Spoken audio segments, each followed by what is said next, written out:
எல்லாருமே அத்தைக்கு என்னாச்சுன்னு கேட்டிருந்தீங்க. ஒன்றும் இல்லை, அத்தைக்கு கொஞ்சம் சுகர் கூடிருச்சு அவ்வளோதான். அப்படியே ஈவினிங் ஹாஸ்பிட்டல் மறுபடியும் போயிட்டாங்களா, அவங்க அனுப்பி வச்சுட்டு கொஞ்சம் துணி இருந்தது அதையும் துவைச்சாச்சு.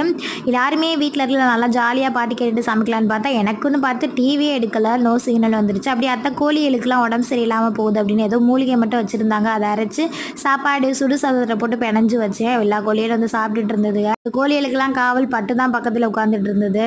அப்படியே வீட்டை ஃபுல்லாக க்ளீன் பண்ணிட்டு டீ அத்தலாம் இல்லையா, அதனால் அப்புத்தாக்கும் குழந்தைக்கு மட்டும் டீ போட்டு கொடுத்தாச்சு. நைட்டுக்கு மீன் குழம்பு இருந்தது, பீட்ரூட் மட்டும் பொரிச்சேன். 3 நேரமே சோறான்னு கேட்டிருப்பீங்க. ஆமாம், நாங்கள் இட்லி தோசை சப்பாத்தி பூரி நீ என்ன போட்டாலும் எங்கள் வீட்டில் சோறு இல்லையா அப்படின்னு தான் கேட்பாங்க. அதனால சோறே போட்டுறது எல்லாருக்குமே. எதுக்கு நமக்கு 2 3 வேலை, நமக்கு தானே வேலை அதிகம். எல்லா வேலையும் முடிச்சுட்டு எங்கள் அத்தைக்காக தான் வெயிட் பண்ணிட்டு இருந்தேன். ஏன்னா நீங்கள் செல்வா உன்னை ஸ்நாக்ஸ் ஒன்று வாங்க சொல்லியிருந்தேன், போலி தான். இப்போ தான் ரீசெண்டாக நான் இது சாப்பிடவே ஸ்டார்ட் பண்ணேன். உண்மையாக செம்ம டேஸ்ட்டாக இருக்குது. அப்படி நல்லா சாப்பிட்டாச்சு. நம்ம ஃபேமிலியில் இக்பாக்ஸ் குட்டிக்கு பர்த்டே, இனியே பிறந்தநாள் வாழ்த்துக்கள் சொல்லலாம். எப்போ ஹாப்பியாக இருங்க.